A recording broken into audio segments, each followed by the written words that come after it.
Good morning. My name is Jim Bennett. I'm the director of the Department of Human Rights, and I chair the Illinois Commission on Discrimination and Hate Crimes. The Illinois Human Rights Act was signed into law in 1979 at the Chicago Historical Society on the very desk President Lincoln signed the Emancipation Proclamation. Through Illinoisans' strong values and unwavering integrity, our state remains a trailblazer in protecting the dignity and equality of every person who calls this state home. Now the Illinois Human Rights Act is one of the most comprehensive and evolving frameworks of civil and human rights protections in our nation. And to be clear, it includes everyone. Our governor has always led on civil rights. In my tenure, he has positioned Illinois as a leader in human rights protections and has expanded protected classes under the Act to meet the challenges of our time, of this time. In 2021, the Commission on Discrimination and Hate Crimes was reestablished and placed under the umbrella of the Department of Human Rights to address, understand, respond to, and prevent the sharp rise in hate. We're national leaders in those issues now as well. And now as we witness our own federal government trample on human rights, creating fear for our neighbors and our families as they go to work or school or church, even to take their sick child to a hospital, champions of human rights have a moral obligation to take action. The Human Rights Act guarantees that every person in Illinois, regardless of immigration status, have the right to live free from harassment, violence, and discrimination. That is why today, Governor Pritzker is signing an executive order establishing the Illinois Commission on Accountability. And this commission, housed within the Illinois Department of Human Rights, will have the administrative and leadership support it needs to succeed, because this is fundamentally a human rights crisis. Now, with the Commission on Accountability, Illinoisans will ensure the transparency and the oversight of these federal actions that we're all witnessing in Illinois. This is about protecting human rights and restoring trust between law enforcement and the communities that they serve. This is about standing up for Illinois values when federal leadership has abandoned the American principles that all of us hold dear. And it is now my honor to introduce a governor who has never wavered in protecting the people in the land of Lincoln, our Governor, J.B. Pritzker.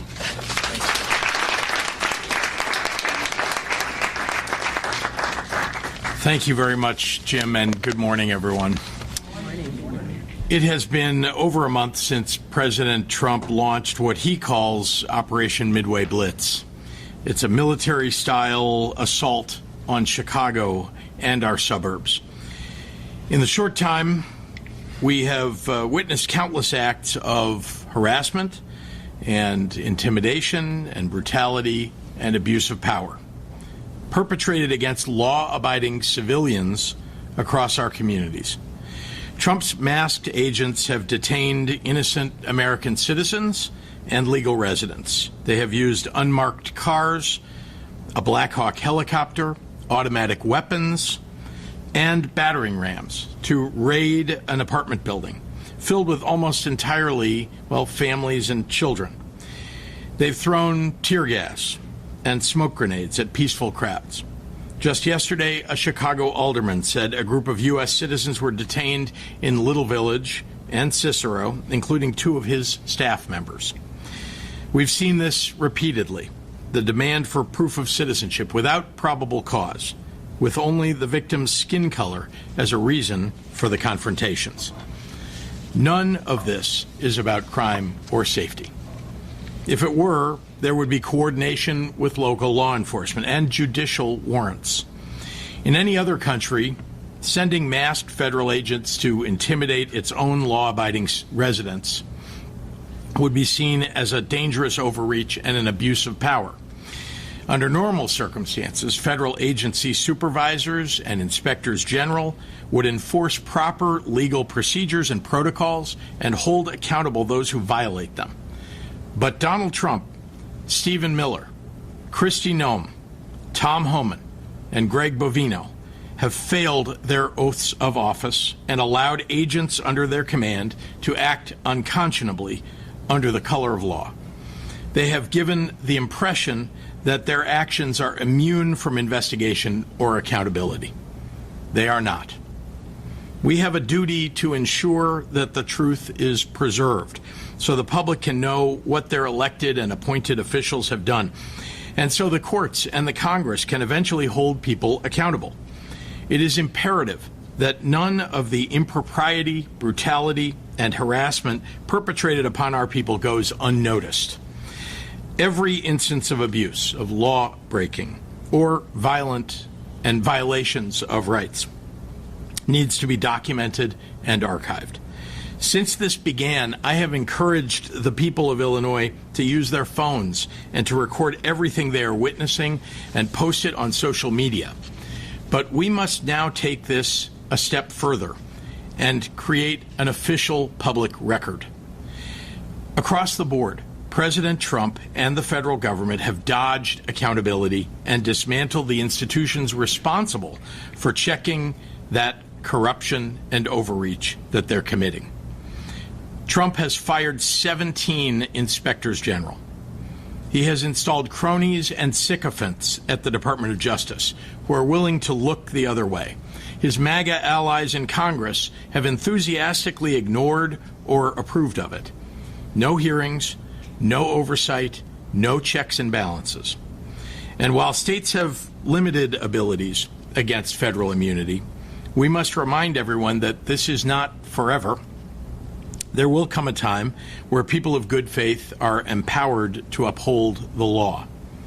When the time comes, Illinois will have the testimony and the records needed to pursue justice to its fullest extent. Today, I'm signing an executive order creating the Illinois Accountability Commission, a body dedicated to truth, transparency, and justice. The commission will be charged with 3 core missions. 1, creating a public record of the abuses. 2, capturing the impact on families and communities. And 3, recommending actions to prevent further harm and to pursue justice. The commission will be led by truly an extraordinary group of highly qualified leaders who reflect Illinois' deep expertise, integrity, and commitment to justice.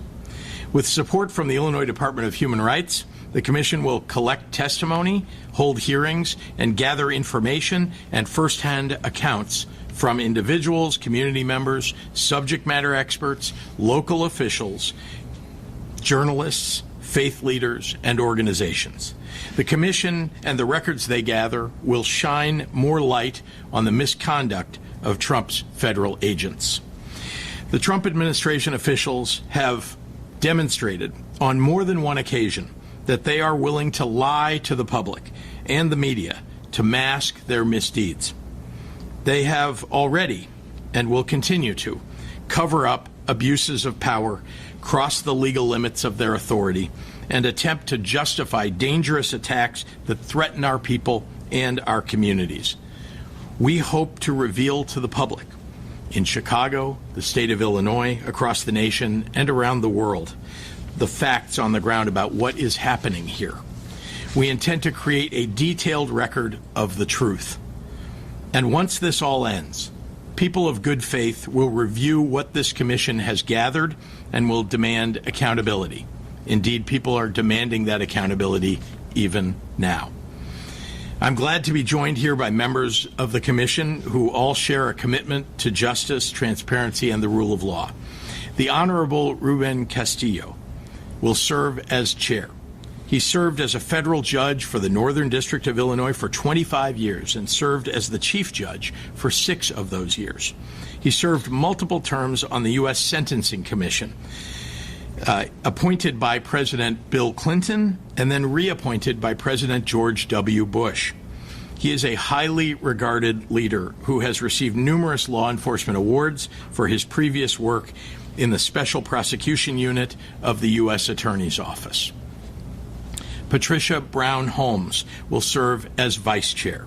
She has experience on the bench and as a state and federal prosecutor, serving as a former associate judge in the Circuit Court of Cook County, an assistant U.S. attorney, and assistant state's attorney. I have also appointed 4 other commissioners, including Aurora Austriaco, Commissioner of the Illinois Courts Commission and former Commissioner for the Cook County Human Rights Commission. Professor Susan Zesch, former Executive Director of the Posen Family Center for Human Rights at the University of Chicago. Linda Tortolero, CEO of the Latino Policy Forum. And Cindy Sam, retired Chicago Police Department commander. I want to thank these distinguished volunteer leaders for their time and expertise in this very important cause. It takes a great deal of courage and commitment to serve in this capacity, and I am honored to have them with us in this important endeavor. The federal government has chosen to treat the people of this country as an adversary. It is pushing the boundaries of its authority, terrorizing our communities, and disregarding legal and moral accountability in the process. We will not meet intimidation with fear.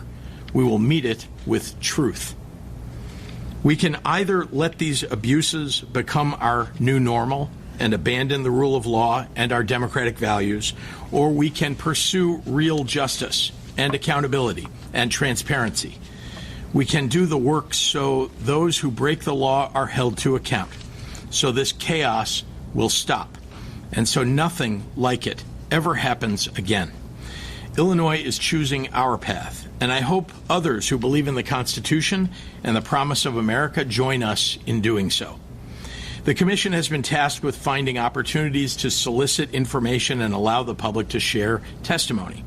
To that end, I want to encourage all Illinoisans who have witnessed or experienced concerning conduct by federal agents to stay tuned at www.ilac.illinois.gov. I'm going to say that one more time, www.ilac.illinois.gov.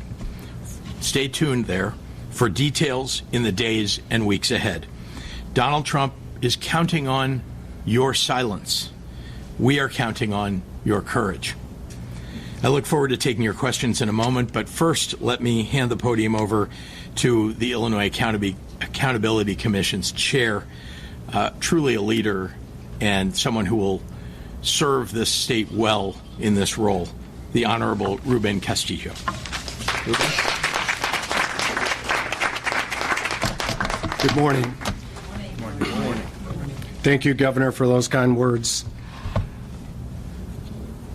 I want to thank you personally for putting together this needed commission to serve the citizens of Illinois during this difficult time.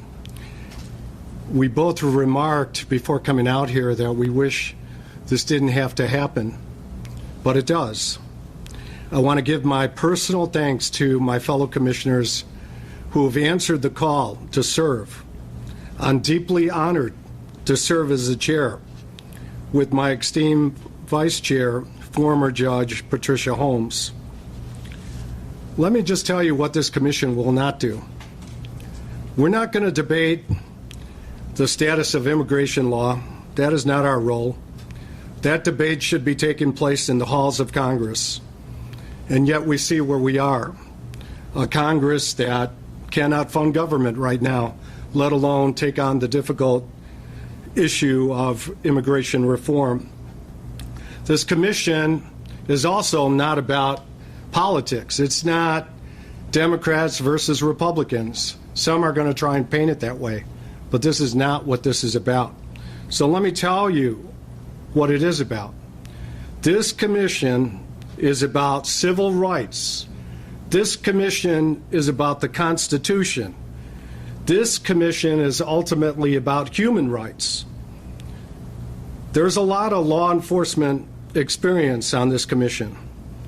I myself spent 30 years enforcing the Constitution.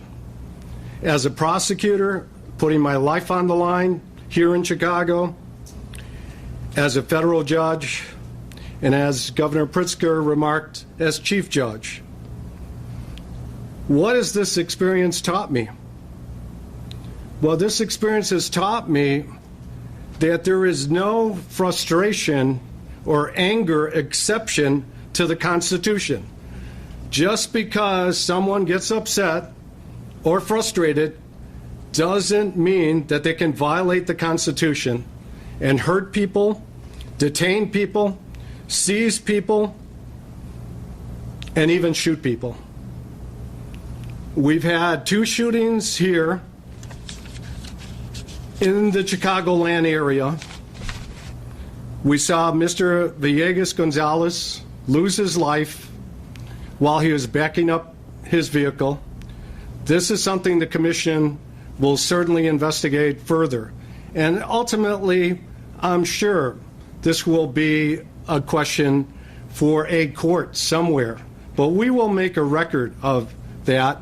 And if all of you have seen the sequence of events with regard to that particular shooting of an unarmed man backing up a vehicle where the agent himself says he's not seriously hurt on tape, there are serious questions about that shooting and that killing. We've also seen a Miss Martinez on October 4th, shot repeatedly. How did that shooting go down? Well, just this past week, a supervisory agent says that all agents of ICE are ordered to wear body cameras. Before Judge Ellis even ordered that, and yet several of the body cameras with regard to that shooting event were not on. And then we learn that the vehicle that supposedly was collided upon was taken to the state of Maine. I will say this, in 30 years of law enforcement experience, pretty unusual events.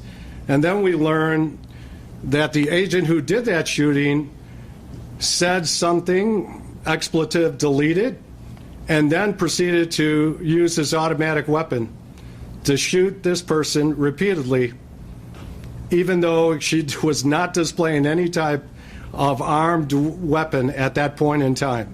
So again, I will tell you, my granddaughter has a word for that.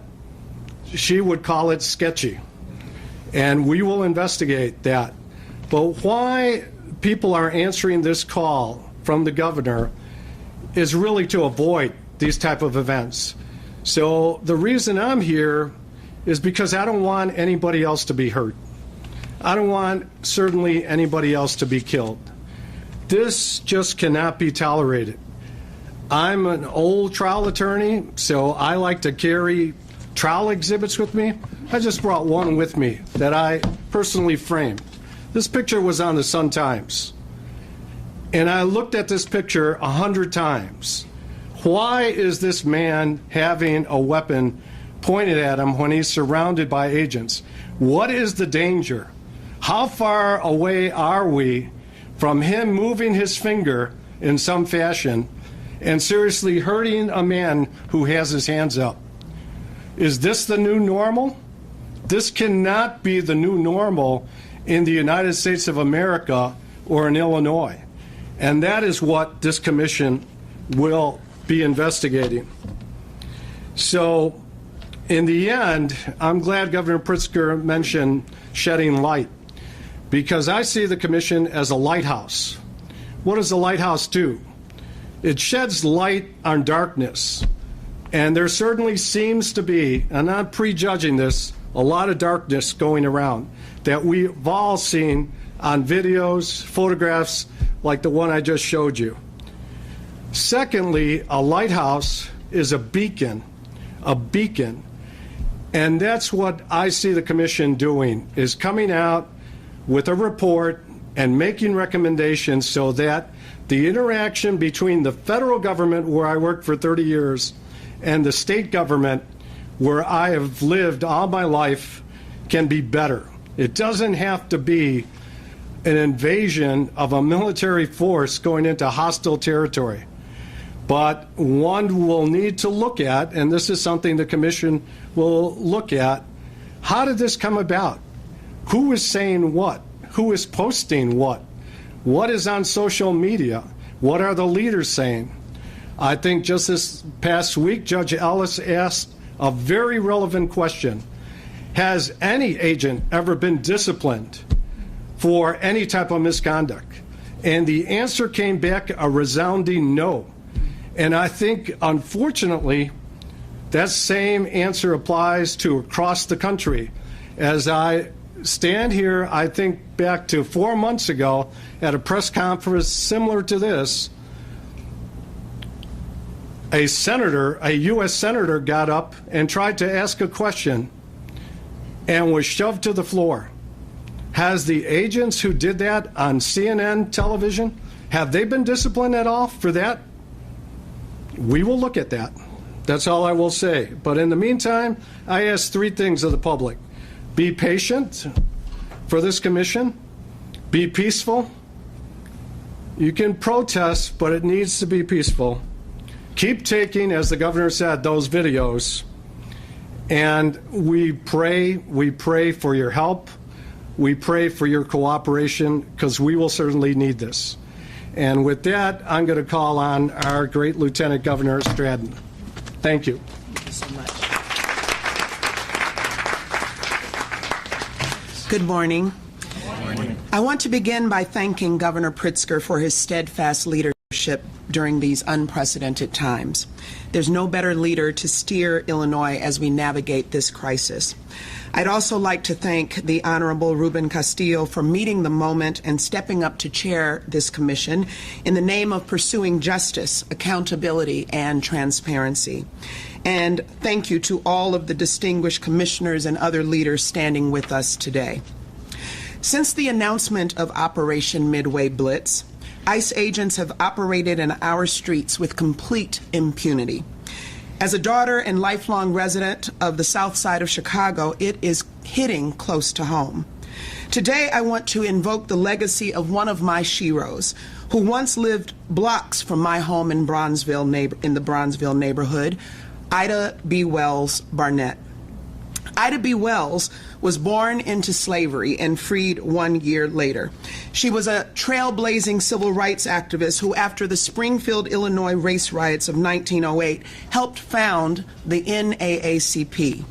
She was an investigative journalist who was committed to exposing the scourge of lynchings in the Jim Crow South. See, Miss Ida understood that what's done in the dark under the cover of night had to be exposed if there was ever to be real change. What I'm saying is that at our very core in the city of Chicago and the state of Illinois is the strong, fearless, and courageous spirit of Ida B. Wells, who said these words: "The only way to right wrongs is to shine the light of truth upon them." So today, in Illinois, we are shining the light of truth on the harmful and unconstitutional acts of Donald Trump, his administration, and those who choose to remain silent in the wake of his power grab. The Illinois Accountability Commission will shine the light of truth upon how Donald Trump has weaponized ICE against our communities. We are shining the light of truth upon these masked agents who are terrorizing our neighbors. We are shining the light of truth on what we saw just last week on the southeast side of Chicago, where ICE agents threw cans of tear gas into crowds of peaceful protesters, firing pepper pellets and rubber bullets, targeting people who were simply holding signs and speaking out. We are shining the light of truth on Gregory Bovino, Trump's chief architect of this assault on our city, who has openly admitted to targeting people for just how they look, who yesterday led ICE raids in Little Village, causing crashes, patrolling with assault rifles, and detaining two of Alderman Mike Rodriguez's staffers, who were both U.S. citizens. And yes, we are shining a light on the death of Silverio Villegas Gonzalez, a father of two young children, who returned to Mexico in a wooden box after being shot and killed by ICE agents. It's shameful. This is not law enforcement. This is not public safety. This is state-sanctioned cruelty without accountability. And the state of Illinois will not let this continue in darkness. Like Ida B. Wells implored us to do, we will shine a light on all of these wrongs. By the way, there's one more truth that I'm convinced will come out through the work of this commission, and that is the truth that there are far too many who continue to remain silent as they see our very democracy being dismantled piece by piece. Those who are watching the destruction happening in this country and not finding 1 ounce of courage to speak up. Now is the time for all of us to speak with moral clarity and say enough is enough. As you've heard, due process is not a political issue. Constitutional rights are not optional. Again, it is time to say enough is enough. When this administration seeks to dismantle the institutions that were built to hold power accountable, when it weaponizes those very institutions against the most vulnerable among us, it falls on us, the people and the states, to step up. And that is exactly what Illinois is doing. As far as we're concerned, one day there will, in fact, be accountability. Because no matter how dark the times, Illinois will never forget who we are or what this nation was meant to stand for. Thank you, and with that, I'd now like to introduce the Honorable Patricia Brown Holmes, a former state and federal prosecutor who will serve as chair on this commission.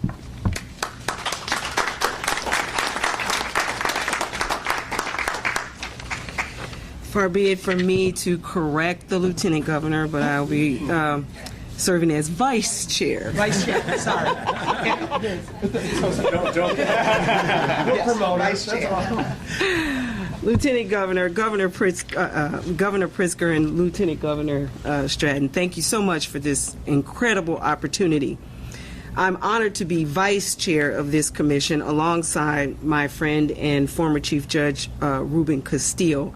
I have served with him on other tasks before, including chairing his commission to appoint magistrate judges for the Northern District of Illinois. So we work very well together, and I anticipate that we will be mission-driven. We're in a critical time when truth, transparency, and courage have become more important than ever. As you've heard, our mission is twofold: to uphold the law and to uphold humanity. We're tasked with creating a clear record of what happened during Operation Midway Blitz, as well as other activities that you've heard that have been occurring throughout our state. We'll examine not just the actions taken, but their impact on the people and communities of Illinois. As you've heard, our goal is not political, it's constitutional. It's about protecting the basic rights of every person in our state and reminding everyone that due process, dignity, and equal protection are non-negotiable values. They're the foundation of our democracy. But this work is deeply personal to me, Governor. As a former associate judge who handled cases involving children and their families, I understand the fear, confusion, and trauma that these families are experiencing. We must meet that fear with compassion and care. We must rebuild trust between residents and those who are sworn to protect them. We need to listen, be transparent, and hold those accountable who need to be held accountable. We owe that to every Illinoisan, whether they're a citizen or an immigrant, who believes in the promise of this state. I'm very humbled to be a part of this commission with Chair Castillo and with all of our fellow commissioners. Together, we'll seek truth without fear. We'll pursue justice without bias, and we'll work toward healing without hesitation. Thank you again, Governor, for your trust in this work and for leading the way. And thank you to the people of Illinois for reminding us every day that justice and humanity are always at the forefront. Thank you. I'll now ask Commissioner Benito.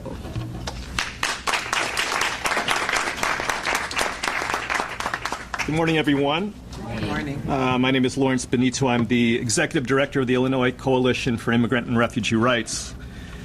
Since 2011, ICR has operated the Family Support Hotline as a way to connect immigrants in Illinois with deportation legal support and provide social service referrals. Leading up to Trump's inauguration, we worked with our community partners and a network of rapid response teams across Illinois to strengthen the infrastructure needed to meet this moment. In October alone, we have already received over 8,000 calls, which is our busiest month of the year, with 1 week still yet to go. On the hotline, we receive calls from across Chicago, the suburbs, and beyond. Hotspots have included the southwest side and the northwest side of Chicago, Waukegan, Elgin, Cicero, Bolingbrook, and Joliet. On a daily basis, we hear from community members directly on the hotline or via social media about ICE and CBP's violence against our communities. It is increasingly clear that Trump and his cronies are turning the federal government into a weapon against our people. And together, we are fighting back. Everyone has a role to play, from community members who document ICE and CBP violence and call the hotline, to counties and municipalities who have taken local action, and to the governor, who we are standing alongside today in support of this executive order and against the ongoing attack from Trump's increasingly regime-like administration. When we march in the streets, we have a chant, when our communities are under attack, what do? Stand up and fight back. Please continue to call the hotline at 855-435-7693 if you suspect ICE is present in your area or if someone in your family has been taken by ICE or CBP. Remember, organized communities are safer communities, and together we keep each other safe. Thank you. I'd now like to introduce my colleague, Mary Meg McCarthy, Executive Director of the National Immigrant Justice Center. Good morning. Good morning. My name is Mary Meg McCarthy, and I am the Executive Director of NIJC, the National Immigrant Justice Center. With the staff 165, including attorneys and paralegals, NIJC and its pro bono network of 2,500 attorneys provide legal services for immigrants who want to reunite with family or seek safety from danger and persecution they experience in their homelands. Since January, all immigrant neighbors have become vulnerable targets of the Trump administration's unlawful and inhumane deportation scheme. Reminiscent of my experience living in Chile in the 1980s. I worked as a human rights witness in Santiago under dictator Augusto Pinochet. For more than a decade, his military regime violently suppressed public dissent, disappeared, and tortured the regime's political opponents. In 1991, the report of the Chilean National Commission on Truth and Reconciliation documented the deaths and disappearances of thousands of people under the Pinochet regime. This report became a critical resource as Chileans worked to reestablish democratic and human rights norms. When I returned to the U.S. in 1982 to pursue my legal career, I never imagined that one day I would be living through a similar authoritarian regime. But here we are. We have witnessed Immigration and Customs Enforcement, ICE personnel, and other federal agents detain people without warrants or probable cause and ambush a building in South Shore with an army of an outsized number of ICE agents. These actions violate the NAVA consent decree, which NIJC and the ACLU and its partners litigated. The NAVA decree prohibits arrest without a warrant or probable cause. NIJC's lawyers are working tirelessly to enforce that consent decree today and to provide legal counsel to people in detention. Because of ICE's tactics today, it can take days for attorneys to locate a detainee and provide legal consultation. And when we speak with people in detention, we hear dire accounts of medical neglect, overcrowding, and uninhabitable conditions. With today's executive order, Governor Pritzker is once again standing for the very principles that make this a great country. The executive order will protect the rule of law. I believe that the Commission will become an invaluable resource in America's quest for justice and durable human rights protections.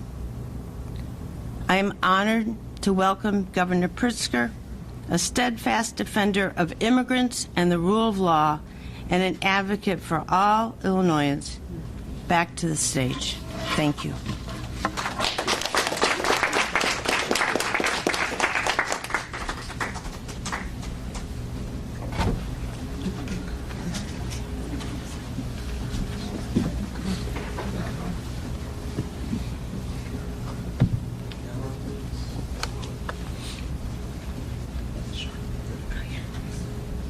Can't see. Down in front. Down in front.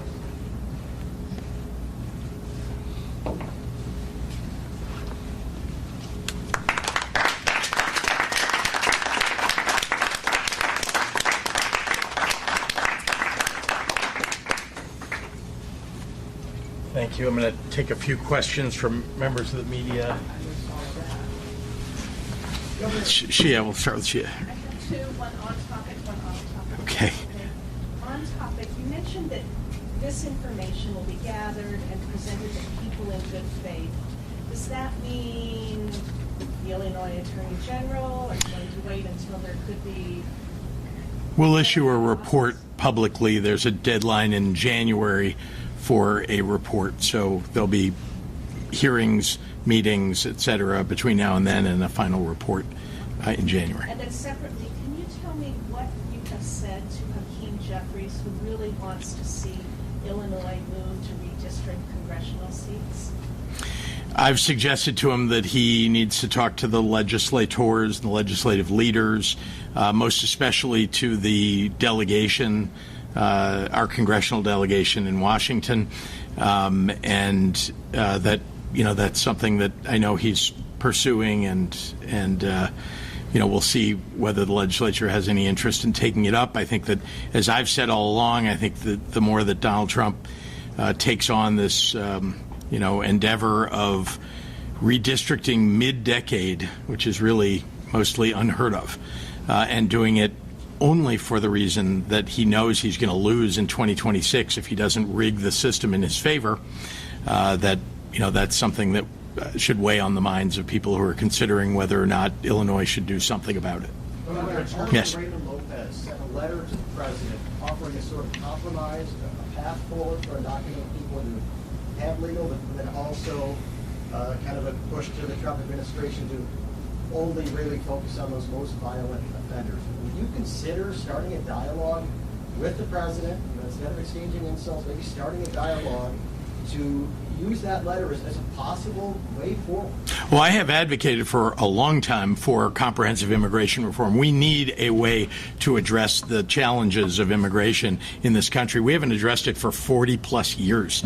And the result is that we have laws that are disjointed, that allow ICE agents to issue their own detainer orders. I mean, that's not heard of on the streets of the United States.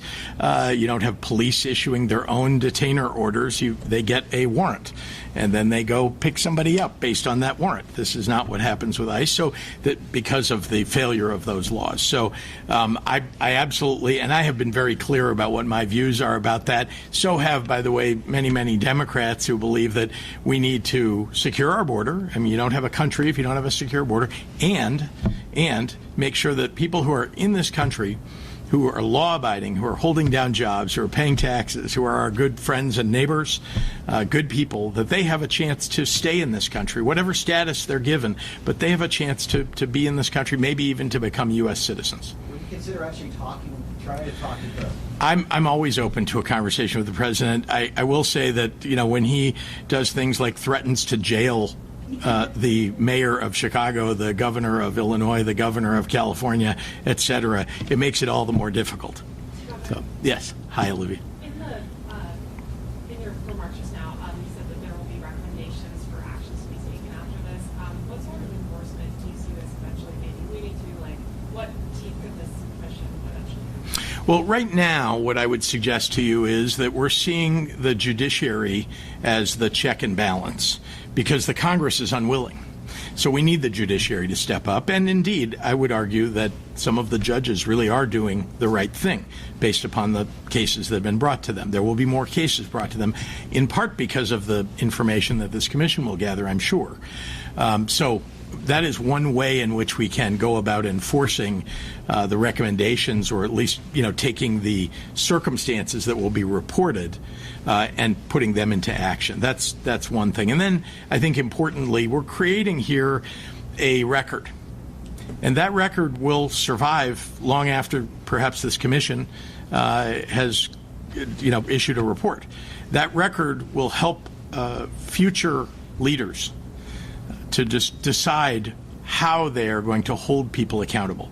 And I do want to say to people who are ICE agents today, who are CBP, people who are holding higher office, secretaries in the administration, that if they do not follow the law, they will be held accountable. And there will be archives and records of what happened here. And we will know and be able to take action. The first time, by the way, I think, aside again from the judiciary taking action, will be when Congress changes hands and there are actual hearings about these things. That, why are there not hearings now? It's because you have a whole bunch of sycophants in the Congress. They like to, the reports, in the media are that, they're afraid. Well, if you just sit here and do nothing while the democracy that we all know and love goes away, then I think you're committing more than just, an act of fear. You're actually a collaborator in the endeavor. Governor Pritzker. Yes, sir. Questions? Yes, sir. First off, on topic. You say that the commission will be holding hearings. Will the commission, under this executive order, have subpoena power? And if not, how will the commission compel people to testify if necessary? It will not have subpoena power, but it will invite people to appear. And so, yes, there may be people who refuse to appear, but then there perhaps will be one side that's represented, not the other.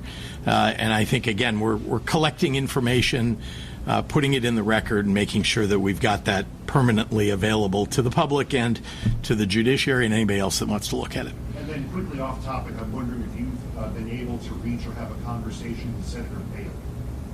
I have not reached Senator Bailey, and I appreciate you raising that. Some of you may know that he lost his son, his daughter-in-law, and 2 grandchildren in a helicopter accident in Montana yesterday.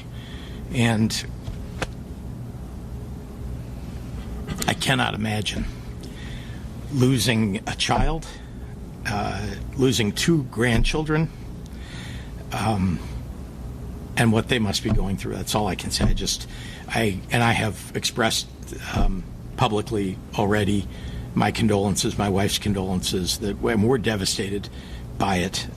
This is not a time for politics. This is just a time to recognize that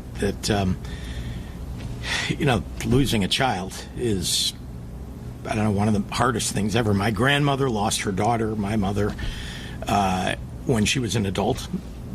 My grandmother's still alive, and it was her only daughter.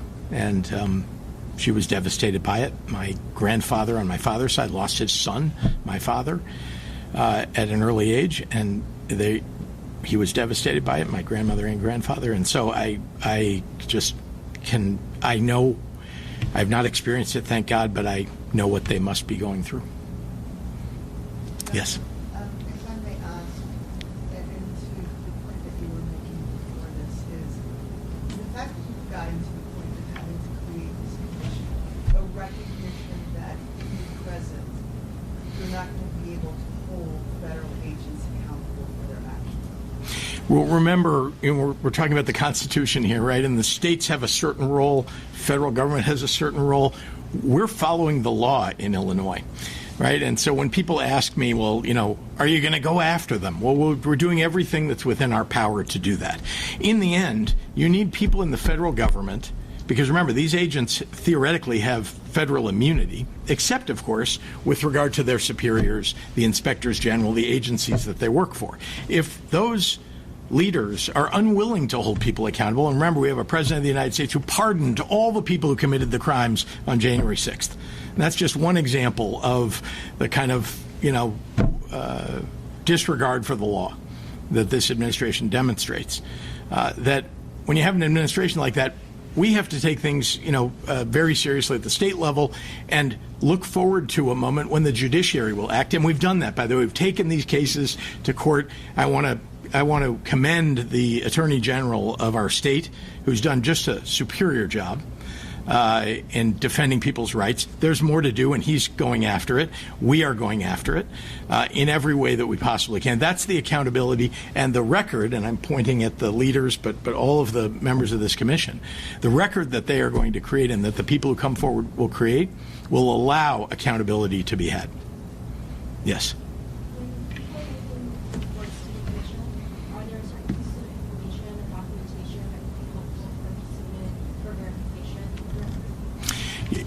I'd love to, if you don't mind, Sure. Ruben, I'm going to hand over, but I just want to say, one of the things that I've asked, as you know, from the public, even people who, don't want to be protesters or get involved in some public way, take video. It's the easiest thing people can do. It's an activist, and it's a protest of its own, just to take the video and make it available to the public. But I'll ask Ruben. First of all, I'll second that. The videos need to continue. We have a good collection of videos already. A lot of people are helping with regard to that. But in direct answer to your question, every single thing can help. Testimony, accounts, anecdotal. This commission will follow the facts in terms of how these situations develop. There's always going to be conflicting accounts. There's always going to be the so-called he said, she said, they started it. But we want to know, and I think part of the root of that problem that I can see is what's coming down from the top, and is anything being done when misconduct occurs? Because if misconduct is allowed to continue, or if misconduct is being encouraged from the top, that's just a fundamental problem. And a lot of what we've seen so far encourages misconduct. Covering of the faces, the attire, the equipment, whatever is being told before these things transpire. It's almost like, I suspect, and we will find out, locker room talk. And then you go out and play a very aggressive game. And this is not a game. Lives are being lost. But I saw, for example, Mr. Von Vino had no problem being on Fox News last night saying that his agents were extremely professional.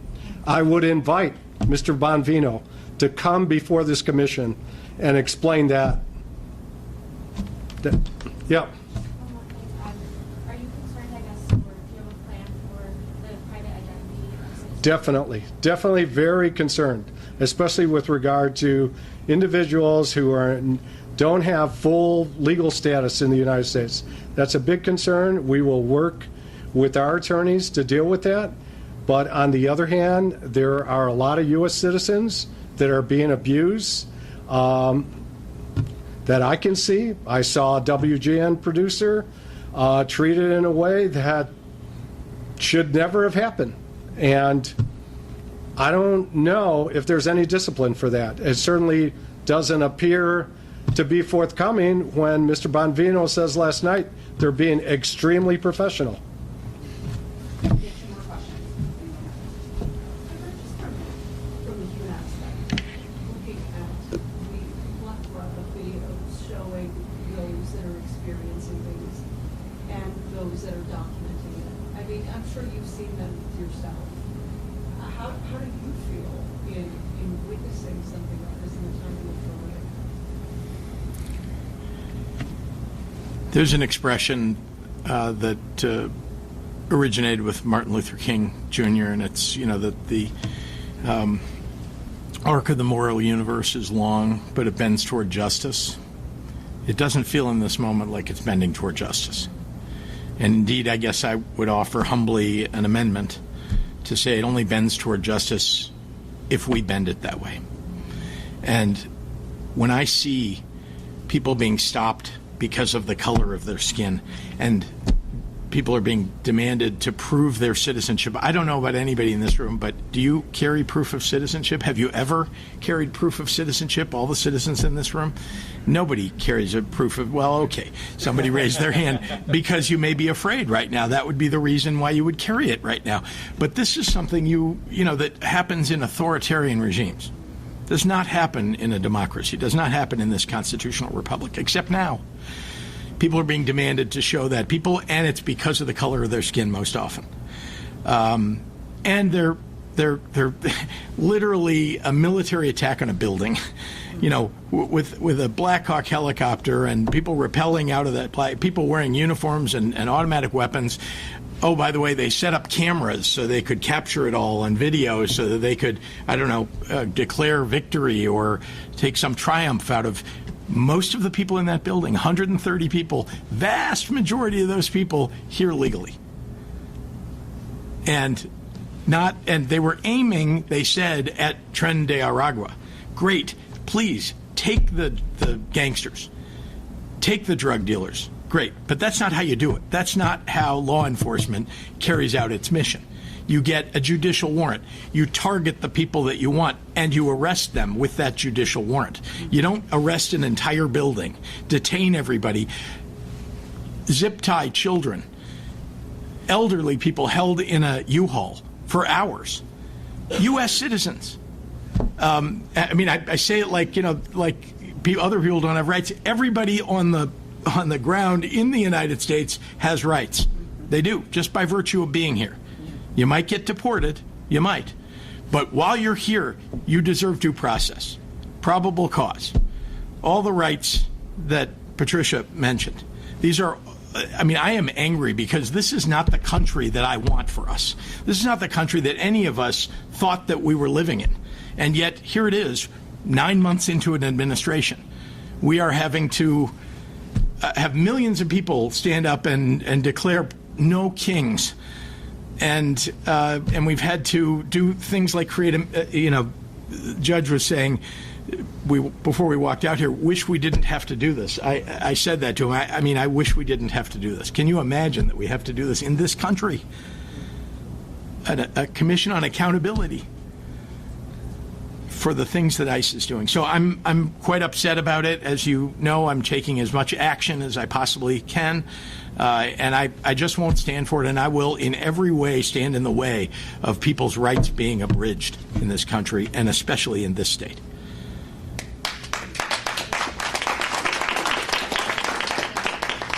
Okay, thank you all very much.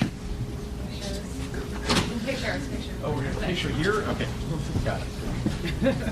Where do you want us to do what I'm told? We're going to follow Tina. Can I have everyone shift to your left just a little bit? This way? The chairs. Judge, you should The come chair in and the here vice and chair. just make sure we're all. How are you? Can you be seated? Okay. Yeah. You good? Which, this side? Okay. Yeah, just Okay, okay, yeah, okay. Are we okay? You good? Perfect. Okay. All right, everybody. 1, 2, 3.